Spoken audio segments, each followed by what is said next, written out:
तो दोस्तों कैसे हैं आप। उम्मीद है अच्छे ही होंगे। दोस्तों हमारी आज की वीडियो का टाइटल है एक कहानी यह भी, जिसकी लेखिका है मनु भंडारी। दोस्तों एक कहानी यह भी एक आत्मकथा है। तो आइए दोस्तों शुरू करते हैं। दोस्तों ये कहानी शुरू होती है लेखिका से, जिनका जन्म मध्य प्रदेश के भानपुरा गांव में हुआ था, लेकिन उनका बचपन अजमेर ब्रह्मापुरी मोहल्ले में गुजरा था। उनका घर 2 मंजिला था। नीचे पूरा परिवार रहता था। इसके ऊपरी मंजिल पर उसके पिताजी सदा पुस्तकों और पत्र पत्रिकाओं के ढेर से घिरे रहते थे। पिताजी का समाज में नाम और सम्मान था। वह कांग्रेस और समाज सुधार के कार्यों में लगे रहते थे। वह दिन तो लेखिका और उसके परिवार के लिए खुशहाली के दिन थे।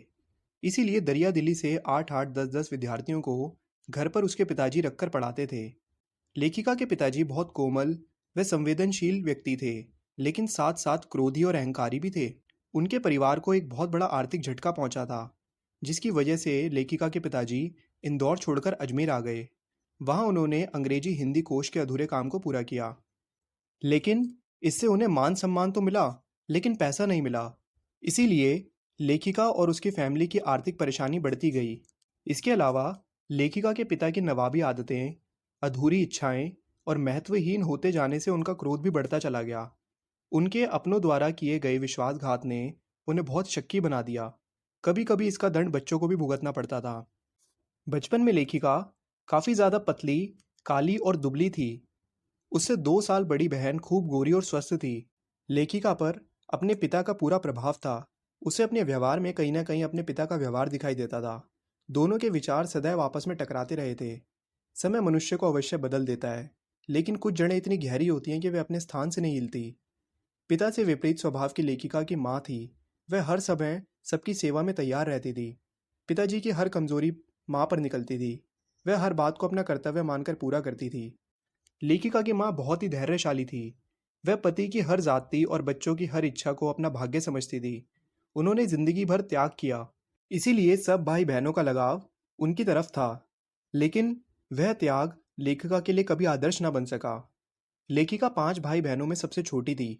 वह अपने से 2 साल बड़ी सुशीला के साथ बचपन के सारे खेल खेली। दोनों अपने भाइयों के साथ लड़कों वाले खेल भी खेलती थी, लेकिन उनके खेल का दायरा घर का आंगन था। घर के लड़के कहीं भी आ जा सकते थे। उस समय घरों का आंगन अपने घर तक सीमित नहीं था। वह पूरे मोहल्ले के घरों के आंगन तक आ जा सकती थी। उस समय मोहल्ले के सभी घर एक दूसरे के परिवारों का हिस्सा होते थे। लेखिका को आज की फ्लैट वाली जिंदगी अच्छी नहीं लगती। उसे लगता है कि उसकी दर्जनों कहानियों के पात्र उसी मोहल्ले के हैं, जहां उसने अपना बचपन और यौवन व्यतीत किया था। उस मोहल्ले के लोगों की छाप उसके मन पर इतनी गहरी थी कि वह किसी को भी अपनी कहानी या उपन्यास का पात्र बना लेती थी और उसे पता ही नहीं चलता था। उस समय के समाज में लड़की की शादी के लिए योग्य आयु 16 वर्ष तथा मैट्रिक तक की शिक्षा प्राप्त समझी जाती थी। उसकी बहन सुशीला की शादी ईयर 1944 में हो गई थी। 2 बड़े भाई भी पढ़ने के लिए बाहर चले गए। तब पिता ने उस पर ध्यान देना शुरू किया। पिताजी को यह पसंद नहीं था कि उसे रसोई में कुशल बनाया जाए। वे रसोई को भटियार खाना समझते थे।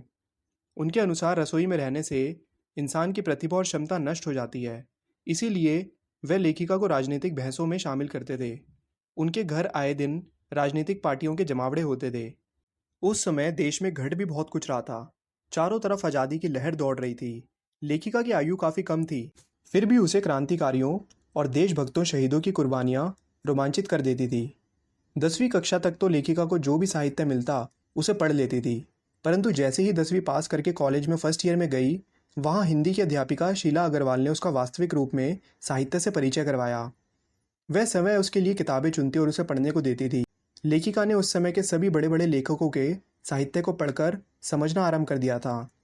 शरद प्रेमचंद से आगे बढ़कर जैनेन्द्र, अज्ञेय, यशपाल, भगवती चरण वर्मा, इन सबको पढ़ना शुरू किया और इन उपन्यासों पर बहसें होने लगी।